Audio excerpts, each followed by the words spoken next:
Ce matin, je vous invite à méditer avec moi dans Jean 3, 22 à 36. Après que Jésus ait expliqué clairement la condition pour voir le règne de Dieu, il alla s'établir en Judée avec ses disciples et là, il baptise. Il est mentionné au verset suivant, verset 23, que Jean-Baptiste aussi baptisait à Hénon cette fois-ci, près de Salim, parce qu'il y avait beaucoup d'eau. Donc tous deux accomplissaient l'œuvre de Dieu. Et survint les disciples de Jean après une discussion avec les Juifs concernant la purification. Ils dirent à leur maître: Rabbi, celui qui était avec toi de l'autre côté du Jourdain, celui à qui tu as rendu un témoignage, voici, lui aussi baptise, et tous vont à lui. Ils étaient surpris par la popularité croissante de Jésus. Et Jean ne s'est pas laissé avoir. Jean ne s'est pas laissé embobiner par cette plainte qui relevait une certaine rivalité.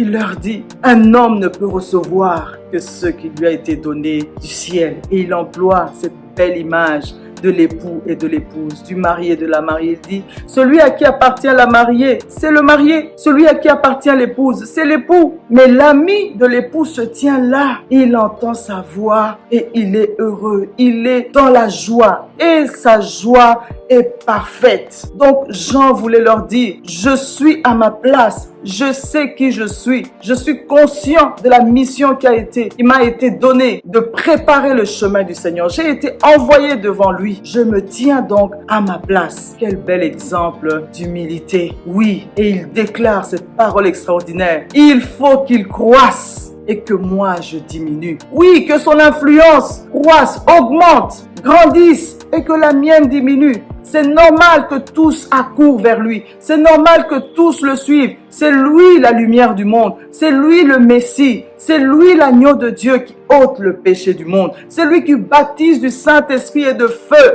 C'est normal que tous aillent vers lui. Moi, je me contente du rôle qui m'a été donné et je me limite là. Quel bel exemple pour nous. Ce matin, tirons cet exemple de Jean-Baptiste. Soyons aussi heureux là où le Seigneur nous a placés. Soyons conscients de notre identité en Christ et soyons juste à la place que le Seigneur nous a assignée dans le corps. Et pour y arriver, ce n'est pas naturel. Nous ne pouvons pas y arriver seuls. L'apôtre Paul nous donne le secret donc dans Philippiens 2. À partir du verset 3, ne faites rien par esprit de parti ou par vaine gloire ou par rivalité, mais que l'humilité vous fasse regarder les autres comme étant au-dessus de vous-même. Verset 5, il est dit: ayez en vous les sentiments qui étaient en Jésus-Christ. Voilà le secret. Ayez en vous les dispositions qui étaient en Jésus-Christ. Il s'est dépouillé lui-même. Une autre version dit: il s'est vidé de lui-même. Il n'a pas regardé à Dieu comme une proie arrachée d'être égal avec lui. Il s'est rendu